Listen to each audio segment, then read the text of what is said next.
Good morning. So today we are going to be looking at investigating the total angles in various shapes. So we've looked at triangles and we know there's 180 degrees in a triangle, but now we are going to take a look at some other shapes and look at the total of angles. So first of all, we're going to have a little look at quadrilateral. Now we brought this word down when we've talked about it in the past and thought about what that part of the word quad meant, and we said that quad meant four. So a quadrilateral simply means any shape that has four sides. So there are lots and lots of different types of quadrilaterals. Some of our most common ones are the square and the rectangle, but we're going to have a little look at some other ones today. So have a little look at this one. What I want you to do is, I want you to pause the video and have a little think about what is the same and what's different between a rectangle and a parallelogram. Okay, what do you notice about the opposite angles in a parallelogram as well? So pause your video now, have a little think and list down some ideas what you can think of. Okay, back with us. So some things that I thought of, some things that are the same.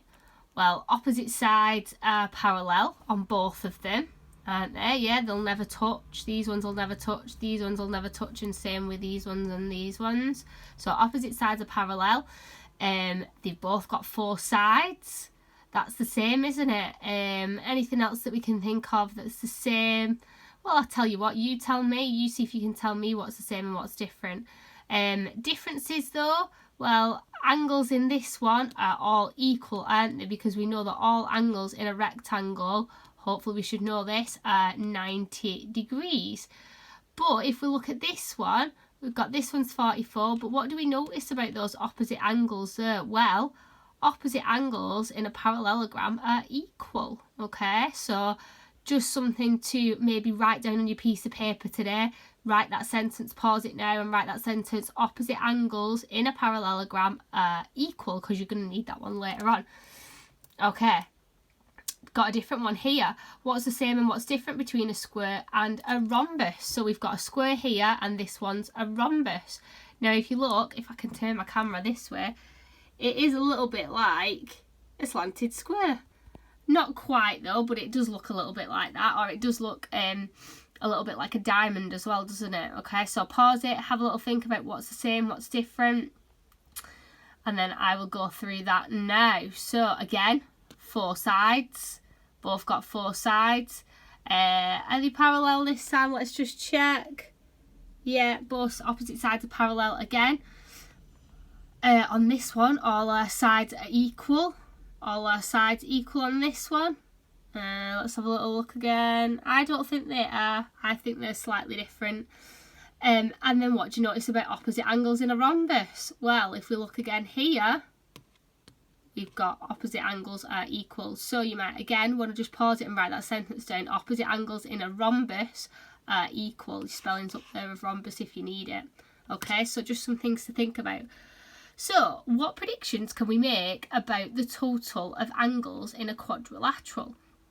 So thinking about, we've looked at the square and the rectangle, think about what would the angles in a square or a rectangle equal, and that might give you a bit of a clue as to what angles in a quadrilateral equal. So pause it, write down what you think it might be, and then I'm going to reveal the answer now.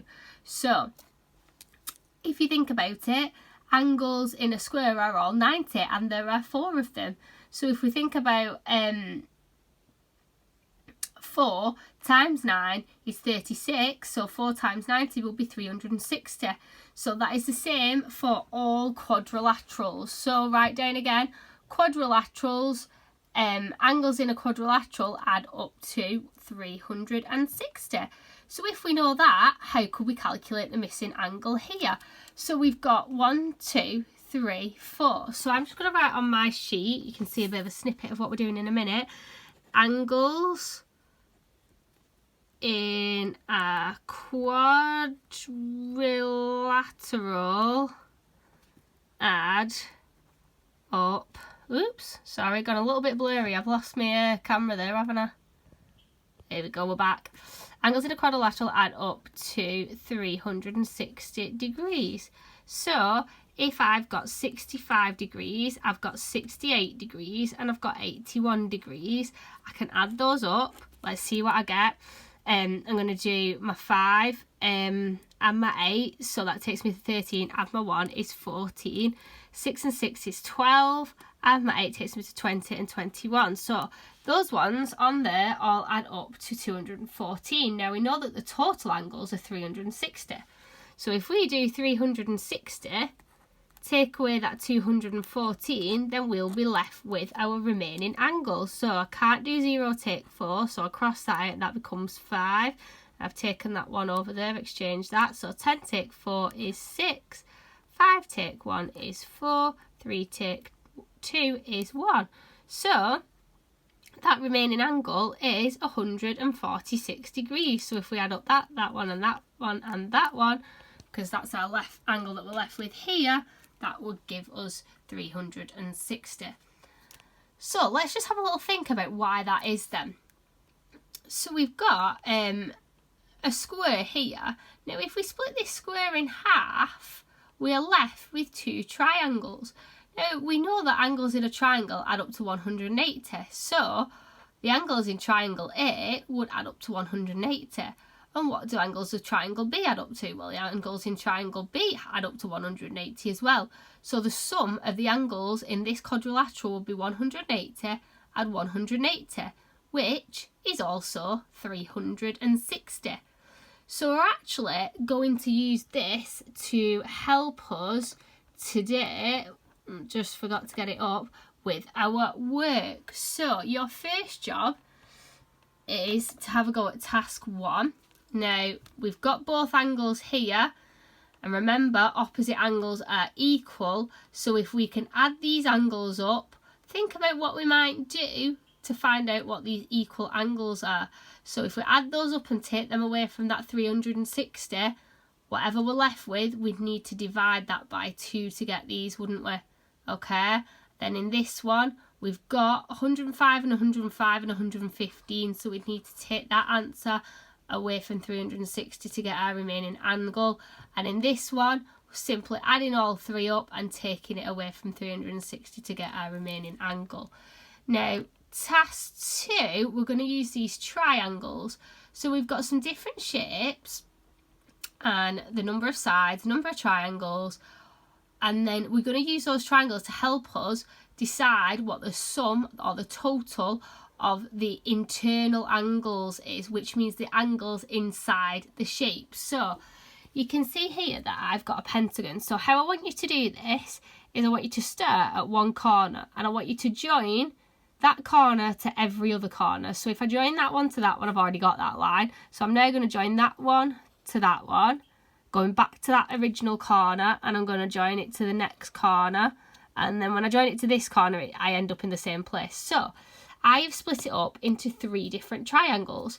So that one will be 180, that one will be 180, and that one will be 180. So we could do 180 times 3, and that will give us, well, it's already up there on the sheet done for us, that one. 180 times 3 is 540. So we know that angles in this triangle, in the pentagon, would add up to 540 degrees. So I want you to do the same for the next shape, which is the hexagon. So you're going to take your pen or pencil, you're going to start at one corner and you're going to join it to every other corner. So join that one to that one is already there. That one I'm going to join to this one. That one I'm joining to my next corner, always going back to that same point, joining it to that corner. So now I've got 1, 2, 3, 4 triangles. So that one's 180, that one's 180, that one's 180, that one's 180. So if I did 180 times 4, I would get what angles in a hexagon total. So I want you to have a go at that one. Do the same with the heptagon on the sheet. You can write these, you can just copy this table into your notepads if you've not got a printer. Do the same for the heptagon and fill in these columns, and then have a little think, what is the next shape called? How many sides would it have? Can you draw it and split it up into the different triangles and then fill in all these boxes? Again, some tricky stuff going on today, so do not worry if you get a little bit stuck. Just do as much as you can, and if you need to at the end you can go back and Google your answers. But what I will do is I'll work out the answers and pop them on the bottom of this sheet and take a picture and upload that one as well, so you can check your answers. Okay, have a lovely day. Speak to you soon. Bye.